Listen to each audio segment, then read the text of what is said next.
Hi traders, this is Trader Saravanan. Actually என்னன்னா first நான் இந்த சேனல் ஆரம்பிச்சது நோக்கமே வந்து ஒரு டே ட்ரேடிங் எப்படி அதோட இது என்ன அப்படின்றது என்னோட எக்ஸ்பீரியன்ஸ் ப்ளஸ் நான் சில நம்மளுடைய இதை ஷேர் பண்ணலாம் அப்படின்றது தான் இந்த நோக்கத்துக்காக ஆரம்பிச்சது. பட் இது வரைக்கும் சில வீடியோஸ் அது சம்மந்தமாகவும் இருக்குது, சில விஷயம் காமனாக வந்து சில இன்வெஸ்ட்மெண்ட் சம்மந்தமாகவும் போட்டிருக்கேன். ஸோ இப்போ என்னன்னா இந்த வீடியோ என்ன அப்படின்னா, சரி நிறைய பேர் வந்து டே ட்ரேடிங்கில் உண்மையாகவே வந்து F&O ட்ரேடிங்லலாம் சம்பாதிக்க முடியுமா, இல்லை நீங்கள் சும்மா வந்து இப்படி தான் அடிக்கடி வந்து யாரெல்லாம் பேசிட்டு யாராவது காணாமல் போயிடுறாங்க, இது உண்மையாகவே பாசிபிளான விஷயமா அப்படின்ற மாதிரி நிறைய கொஷின்ஸ் வந்தது. ஸோ கொஷினுக்கு என்ன ஆன்சர்னால், நீங்கள் லாபமாக சம்பாதிக்கிறது லாபத்தில் இருந்துச்சுன்னா நீங்கள் வந்து இது வந்து சக்ஸஸ் தான் அர்த்தம், இல்லை அப்படின்னா ஒரு இதுதான் இருக்குது. ஸோ இதுக்கு வந்து நிறைய பேர் வந்து நிறைய ட்ரேடர் நிறைய கிளாஸஸ் எடுக்கிறவங்க கூட பார்த்தீங்கன்னா இந்த ஸ்க்ரீன்ஷாட் ஷேர் பண்ணுறது அது மாதிரி இது மாதிரி சொல்லுவாங்க. ஸோ ஒரு பியூர்லி ஒரு ட்ரேடர் வந்து அவர் ப்ராஃபிட்டபுளாக இருக்கிறாரா இல்லையா அப்படின்னா அவருடைய P&L செக் பண்ணால் மட்டும்தான் இது கண்டிப்பாக தெரியணும். அதாவது இயர்லி ப்ராஃபிட் லாஸ் அப்படின்றத செக் பண்ணால் மட்டும்தான் தெரியும். சரி நானே ஆக்சுவலி பார்த்தீங்கன்னா இன்றைக்கி ஏப்ரல் 11 தேதி ஆகிடுச்சு. நிறைய ஆக்டிவான ட்ரேடர் பார்த்தீங்கன்னா ஏப்ரல் 1ஆம் தேதி 2ஆம் தேதியெல்லாம் இந்த P&L போடுவாங்க. எனக்கு அதில் ஆக்சுவலி ஒரு உடன்பாடு இல்லாமல் தான் இருந்துச்சு P&L ஷேர் பண்ணுறது அப்படின்னு சொல்லிட்டு. பட் இது இப்போ நான் ஆக்சுவலி இந்த வீடியோவில் P&L தான் ஷேர் பண்ண போகிறேன். இது ரெண்டு பர்பஸ். ஒன்று, ஒரு ட்ரேடர் P&L எப்படி செக் பண்ணணும், அது ஏன் செக் பண்ணணும் அப்படின்றதையும், இந்த P&L இன்னொருத்தர் நம்ம சம்பாதிச்ச P&L இன்னொருத்தருது அது லாஸோ கெயினோ அதை காமிக்கிறதுல என்ன இருக்குது அப்படின்னா, ரீசெண்டாக ஒரு வீடியோ பார்த்தேன். ஆக்சுவலி ஒரு CNBCயில் ஒரு இன்டர்வியூவில் ஒரு குஜராத் பேஸ்டு ஒரு பெரிய ட்ரேடர், பேர்லாம் ஒன்றும் பெரிய மறைக்கிற அளவுக்கு அசோக் சிங் நீங்கள் கேள்விப்பட்டிருப்பீங்க. அவர் வந்து அந்த ஒரு வீடியோவில் திடீர்னு சொன்னார், இந்த ட்ரேடிங்கிறது வந்து இந்த குஜராத் பேஸ் ஆளுக்கு தான் வந்து அது கரெக்டாக செட் ஆகும், நாங்கள் தான் வந்து ட்ரேடிங்கில் கோல் வச்சுட்ருக்கோம் அப்படின்னாரு. இது கேட்கும்போது நம்மளுக்கு கொஞ்சம் சுருன்னுச்சு. அதாவது என்ன சொல்கிறது, சரஸ்வதியே நாக்கில் வந்து எழுதுனா தான் வந்து சங்கீதம் வரும் அப்படின்றதெல்லாம் இல்லை. முறையான திறமை இருந்தால் வந்து எல்லாருக்கும் வரும், என்ன பெரிய லெவலில் இல்லைனாலும் சின்ன லெவலில் இருக்கும் அப்படின்னு சொல்லிட்டு. ஸோ அப்போ என்ன ஆச்சுன்னா, ஸோ நம்மளும் வந்து ட்ரேடிங்கில் நான் வந்து 2016 வந்து ஆக்சுவலி ஸ்டாக் மார்க்கெட்டுக்குள்ளே வந்தேன். அதுக்கப்புறம் சில பல தப்புகள் செய்து இந்த ட்ரேடிங் அந்த ட்ரேடிங் அப்படிலாம் போயிட்டு இதை வந்து முறையாக கற்றுக்கணும் அப்படின்ற மாதிரி அதுக்கான முறையான பயிற்சிகளை எடுத்து கரெக்டான ஆளுக்கிட்ட அந்த கோர்சஸ்லாம் அட்டன் பண்ணி அந்த கோர்சஸை நம்மளுக்கு எப்படி தேவையோ அதன்படி வந்து நம்ம வடிவமைச்சிக்கிட்டு நான் வந்து பார்த்தீங்கன்னா இது என்னுடைய 3rd இயர் கன்செக்யூட்டிவாக நான் வந்து பார்த்தீங்கன்னா 3rd இயர் ப்ராஃபிட்டபுளாக இருக்கிறது. அது வந்து பெரிய லெவலில் இருக்கலாம், சின்ன லெவலில் இருக்கலாம். இது வந்து depends upon person to person, அவங்க கேபிட்டலை பொறுத்து இருக்கும். பட் ஆனால் நான் ஐ ஆம் ப்ரௌட்லி சேயிங் ஐ ஆம் 3rd இயர் கன்செக்யூட்டிவாக ப்ராஃபிட்டில் இருக்கிறது. ஸோ இந்த வருஷம் இந்த 3வது வருஷமும் இந்த மாதிரி வரும்போது தான் ஒரு அடுத்த ஒரு லெவலுக்கு ஒரு யூடியூப் சேனல்லாம் லெவலுக்கு போகணுன்ற ஒரு இதுவே வரும். எப்பயுமே தெரியும் ஒரு ட்ரேடரை பொறுத்த வரைக்கும் அவங்க லைஃப் வந்து அது இன்னொரு ட்ரேடருக்கு தான் தெரியுன்ற மாதிரி ஒரு நாள் ஒரு லாஸ் ஆனாவே அவங்களுடைய மனசு வந்து சோர்ந்து போயிடும். ஒரு சேனல் லெவலுக்குலாம் ஒருத்தர் வரணும்னா அவங்களுடைய ஒரு பேக்ரவுண்ட் இருக்கணும். ஸோ இதான் என்னுடைய ஜேர்னியை நான் சிம்பிளாக சொல்லிடுறேன். செகண்டு, ரெண்டாவது வந்து என்னென்னா, ஸோ இப்போ வந்து பார்த்தீங்கன்னா இன்னொரு விஷயம் என்னென்னா, நான் இன்றைக்கி என் P&L ஷேர் பண்ணுறேன். பட் நான் அது கிளியர்லி சொல்லிடுறேன், இது ஒரு ஷோப்பு கிடையாது, இது ஒன்றும் ஒரு இதுவெல்லாம் இல்லை. அதேமாதிரி இதை பார்த்துட்டுச்சு இவ்வளோதானா அப்படின்ற அளவுக்கும் யாரும் மேபி அந்த மாதிரி இல்லை. நான் என்னுடைய ட்ரேடிங்கிறது என்னுடைய செகண்ட் இன்கம் தான். ஆக்சுவலி என்னுடைய முதல் வந்து நான் ஒரு ஜாபில் இருக்கேன். இது நான் ஒரு பேசிவ் இன்கம்காக தான் நான் ஸ்டார்ட் பண்ணேன். ஸோ அப்படி ஸ்டார்ட் பண்ணும்போது இதில் என்னுடைய இன்ட்ரெஸ்ட் வந்து அதிகப்படியாக வந்து இருந்து இது வந்து எப்படி போயிட்டுருக்கு. ஸோ இது என்னுடைய செகண்டரி இன்கம் தானே தவிர ட்ரேடிங் என்னுடைய மெயின் ஜாப் கிடையாது. நான் ஒரு ஜாபில் இருக்கேன். இது ஃபஸ்ட்டு. செகண்ட் திங் வந்து என்னென்னா, நீங்கள் P&L வந்து லாஸ் ஆச்சுன்னா, நானே இந்த தப்பு பண்ணியிருக்கேன், லாஸ் ஆகும்பொழுது அந்த லாஸை வந்து டேக்ஸு நீங்கள் ஃபைல் பண்ணணும். அப்படி ஃபைல் பண்ணிங்கன்னா இன்ட்ராடேயில் நீங்கள் ஃபைல் பண்ணிங்கன்னா அது ஸ்பெகுலேட்டிவ் இன்கம் சொல்லுவாங்க. அந்த இன்கம் வந்து நீங்கள் ஒரு குறிப்பிட்ட இயருக்கு வந்து கேரி ஃபார்வர்ட் பண்ணிக்கலாம். மோஸ்ட்லி ஐ திங்க் 4 இயர்ஸ் என்று நினைக்கிறேன். அதே மாதிரி வந்து நீங்கள் F&Oவில் இருந்துச்சிங்கன்னா அதுவும் வந்து பார்த்தீங்கன்னா அந்த லாஸை வந்து நீங்கள் நெக்ஸ்ட்டு வந்து கேரி ஃபார்வர்ட் பண்ணிக்கலாம். அதுவும் வந்து இதில் ஸ்பெகுலேட்டிவ் வந்து 8 இயர்ஸா F&O 4 இயர்ஸான்னு தெரியல. இது ரெண்டுத்துக்குமே வந்து நீங்கள் அடுத்தடுத்த வருஷம் அந்த லாஸை வந்து கேரி ஃபார்வர்ட் பண்ணிக்கலாம். நானே வந்து என்னுடைய 3 வருஷத்துக்கு முன்னாடி அந்த லாஸ் எல்லாமே வந்து அந்த மாதிரி இதுவே பண்ணலை. என்ன சொல்கிறது, டேக்ஸ் ஃபைல் பண்ணவே கிடையாது. ஸோ அப்படியே தான் விட்டுட்டேன். இது என்ன சொல்கிறது, இதை போய்ட்டு எதுக்கு நஷ்டத்தில் வந்ததை போய் ஃபைல் பண்ணிக்கிட்டு அப்படின்னு சொல்லிட்டு அந்த மாதிரி தான் போச்சு. ஸோ நீங்கள் அந்த மாதிரி பண்ணாதீங்க. கண்டிப்பாக டேக்ஸ் ஆடிட் பண்ணுங்கள். அதுக்கு வந்து மினிமம் ஆடிட்டர்ஸ்லாம் மினிமம் தான் வாங்குறாங்க. இது ஒன்று.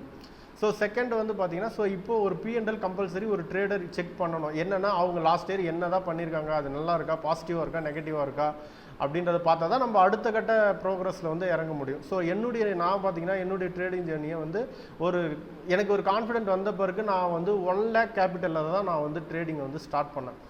ஸோ என்னுடைய கேபிட்டல் பார்த்தீங்கன்னா 1 lakh. அதுக்கப்புறமா நான் வந்து என்னுடைய எக்ஸ்பெக்டேஷன் லெவலில் வந்து பார்த்துக்கிட்டிங்கன்னா நான் வச்சது வந்து பார்த்தீங்கன்னா இந்த 1 lakhக்கு வந்து மாதம் 3% ரிட்டர்ன் வந்தால் போதும், இவ்வளோ தான் என்னுடைய எக்ஸ்பெக்டேஷனே இருந்தது. அதாவது இதை முதல்ல சக்ஸஸ் பண்ணி வந்தோம்னா அதுக்கப்புறமா வந்து கேபிட்டலை இன்க்ரீஸ் பண்ணுறதோ இல்லைனா வந்து நம்ம வந்து என்ன பண்ணலாம் அப்படின்றது முதல்ல இதை வந்து பண்ணலாம் அப்படின்னு சொல்லிட்டு. பட் நான் ஆல்மோஸ்ட் வந்து 2.5 yearsஸாக இந்த கேபிட்டலே இன்க்ரீஸ் பண்ணலை, அது அப்படியே தான் ஓடிட்டுருக்கு அப்படின்னு சொல்லிட்டு. ஸோ எனக்கு வந்து நான் 1 லட்ச ரூபாய்க்கு வந்து வருஷத்துக்கு 36,000 ரூபாய் வந்தாவே போதும் அப்படின்னு சொல்லிட்டு தான் நான் என்னுடைய ட்ரேடிங் வந்து ஸ்டார்ட் பண்ணி இது வரைக்கும் நான் பண்ணிகிட்ருக்கேன். ஸோ வாங்க P&L எப்படி செக் பண்ணலாம்னா இதாக பார்த்தீங்கன்னா என்னுடைய ஜெரோதா வந்து அக்கௌண்ட்டு, நான் வந்து என்னுடைய பேர் சரவணன் இருக்குது. ஸோ நான் நெக்ஸ்ட் இயர்லேருந்து பார்த்தீங்கன்னா என்னுடைய இதை வந்து அக்கௌண்ட் வந்து என்னுடைய வீட்டில் வந்து ஏர்னிங் பர்சன்ஸ் இல்லாமல் இருக்கிறவங்க பேரில் அக்கௌண்ட் பண்ணியிருக்கேன். ஸோ நெக்ஸ்ட் இயர் வந்து நான் அந்த அக்கௌண்ட்டில் தான் ட்ரேட் பண்ணுற மாதிரி இருக்குது. பிகாஸ் என்னென்னா என்னுடைய மெயின் இன்கம் இதுவும் வந்து கிளப் ஆகும்போது அந்த டேக்ஸோட இது வந்து ஸ்லாப் வந்து தேவையில்லாமல் வந்து இன்க்ரீஸ் ஆகிற மாதிரி இருக்குது. ஸோ அதனால தான் என்ன சொல்கிறேன்னா நீங்களும் வந்து உங்கள் நேமில் ஒரு ட்ரேடர் நீங்கள் வந்து உங்களுக்கு ட்ரேடிங் மட்டும்தான் அப்படின்னா நீங்கள் டேரெக்டாக உங்கள் நேமில் பண்ணுங்கள், ஒன்றும் ப்ராப்ளம் கிடையாது. ஒருவேளை நீங்கள் ஜாபில் இருந்துட்டு உங்களுக்கு வேறு ஏதாவது இன்கம் வருது அப்படின்னா நீங்கள் வந்து ட்ரேடிங் அக்கௌண்ட்டு உங்களுக்கு வீட்டில் இருக்கிறவங்க அவங்களுக்கு யாருக்கு ஏர்னிங்ஸ் கம்மியாக இருக்கோ அவங்க அக்கௌண்ட்டில் பண்ணுறது நல்லது. நான் இந்த ஃபினான்ஷியல் இயரோட என் அக்கௌண்ட்டை க்ளோஸ் மீன்ஸ் அதில் இருக்கிற அமௌண்ட் எல்லாமே இதெல்லாம் எடுத்துகிட்டு இதோட க்ளோஸ் பண்ணிட்டேன் இந்த மார்ச் 31 ஸோ இப்போ இந்த P&Lல வந்து பார்த்தீங்கன்னா இது உங்களுடைய இது வந்து கன்சல்ட் பேஜ் ஓப்பன் பண்ணிங்க. இது அக்கௌண்ட் வச்சுருக்கவங்க எல்லாருக்குமே தெரியும். இந்த கன்சல்ட்டில் பார்த்தீங்கன்னா இங்கே ரிப்போர்ட்ஸ் இருக்கும். இந்த ரிப்போர்ட்ஸில் வந்து பார்த்தீங்கன்னா டேக்ஸ் P&L இருக்கும். நீங்கள் P&L போகாதீங்க, டேக்ஸ் P&L போனீங்கன்னா உங்களுக்கு வந்து டைரெக்டாகவே என்ன அப்படின்றது உங்களுக்கு வந்து தெரிஞ்சிடும்.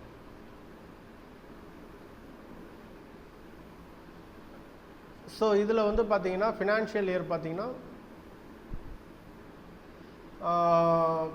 22-23 இருக்குது. இது நெக்ஸ்ட் இயருக்கான ஃபினான்ஷியல் இயரு. ஆக்சுவலி இதில் வந்து நம்ம பார்க்க போகிறது 21-22க்கு தான் நம்ம இப்போ வந்து பார்க்க போகிறோம். இது நம்ம ரெகுலராக நம்ம கம்பெனி மாதிரி தான் Q1 to Q4 ஒரே டைம் கொடுத்துட்டோம்னா அதாவது quarterly 1 quarterly 2 4 குவார்ட்டர்லிக்கு சேர்த்து வந்து உங்களுக்கு வந்து இது வந்து ரிப்போர்ட் வந்து வந்துடும். ஸோ இது வந்து டேக்ஸ் ஜெரோதாவே அவங்க யாரோ சஜெக்ட் பண்ணுறாங்க யாருக்கோ வந்து இன்கம் டேக்ஸ் பண்ணுறதுக்கு. ஸோ இதில் ஃபஸ்ட்டு பார்த்தீங்கன்னா ஈக்விட்டி இருக்குது. ஈக்விட்டியில் நான் எதுவுமே பண்ணல, பட் அதில் வந்து ஈக்விட்டி இன்ட்ராடேயில் ஏதோ பண்ணதில் ஒரு 1200 ரூபாய் வந்து லாஸில் தான் இருக்குது. ஸோ டைரெக்டாக வந்து பார்த்தீங்கன்னா F&O கிளிக் பண்ணுங்கள். ஸோ F&O கிளிக் பண்ணதில் இதில் வந்து உங்களுக்கு டோட்டலாக வந்துடும். ஃபியூச்சர் ப்ராஃபிட் வந்து 2900 ரூபாய், ஆப்ஷன் ப்ராஃபிட் வந்து 2.3 lakhs. ஸோ இது வந்து சார்ஜஸ்ஸு, ஃபியூச்சர் டர்ன் ஓவர் எவ்வளோ, ஆப்ஷன் டர்ன் ஓவர் எவ்வளோ 1.73 crore. So total gross profit பார்த்தீங்கன்னா 2.06 lakh, அதாவது 2,06,000 ரூபாய். இது வந்து கிராஸ் ப்ராஃபிட். அப்படின்னா என்னன்னா இது நெட் ப்ராஃபிட் கிடையாது. அதாவது இதில் வந்து அந்த சார்ஜஸ் எல்லாமே வந்து மைனஸ் ஆகும். ஸோ அது வந்து உங்களுக்கு டைரெக்டாக பார்த்தீங்கன்னா இதிலே தெரிஞ்சிடும். சார்ஜஸ் வந்து 53,000. அப்போ போச்சுன்னா இந்த 2 லட்சத்துலேருந்து 53,000 கழிச்சிருங்க. 1.5 லட்ச ரூபா வந்து நெட் ப்ராஃபிட் அப்படின்றது தான் வந்து இதான் எண்ட் ஆஃப் த ரிசல்ட்.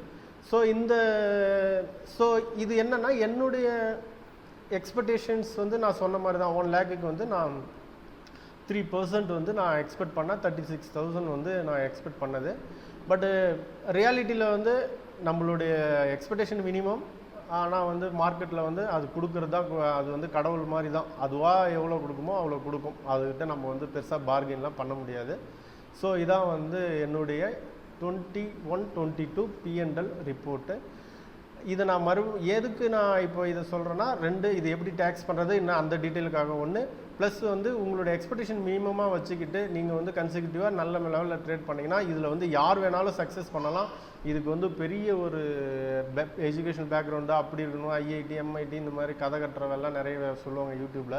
அந்த மாதிரிலாம் கிடையாது. இது ஒரு சாமானியர்களுக்கும் சாத்தியமான விஷயம் அப்படின்றது தான் நான் என்னுடைய நெருங்கினவங்களுக்கு எல்லாமே தெரிஞ்சிருக்கும் நான் எவ்வளோ பெரிய சாமானியமான ஆள் அப்படின்னு சொல்லிட்டு என்ன லெவல் என்னுடைய எஜுகேஷன் பேக்ரவுண்ட் என்ன ஏது எல்லாமே எல்லாரும் தெரியும்.